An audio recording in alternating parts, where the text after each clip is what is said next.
power to peace is always within you. Fundamentally, every one of us lives only in two states. It's either a stressful state or a no stress state. We call this no stress state a beautiful state, for that is how life feels when you live free of stress. If you're not in a beautiful state, your default state is stress. Behind every choice and every action is a driving force of any one of these two states. So the most important choice is, from which state do we want to live our lives? From which state do we want to relate with people in our lives? From which state do we want to achieve each and every vision of our lives? In a stressful state, you are lost. You are disconnected from others. Though they are amidst people, you feel lonely.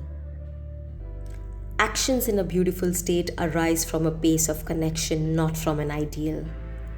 During our lives, we have lived in both beautiful and stressful state. So the main question is, if pressure is going to be part of our lives, how do we live without being bogged down by stress? How do we address numerous challenges in our lives in a beautiful state?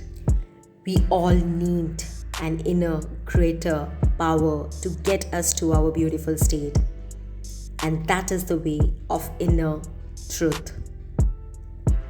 This truth can be inconvenient for us. But if we can observe our emotional suffering, then this truth can liberate us. This truth can set us free.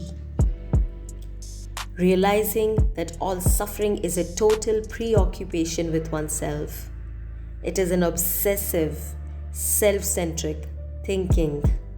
It is the most powerful antidote for any form of suffering that could have gripped you. When you see it, not only you walk out of stressful state, but there is a great release of energy, and you awake to a sense of power, freedom, connection, and purpose. So, ladies and gentlemen, we all know the way. Let's do it and help others. It works. It really, really works.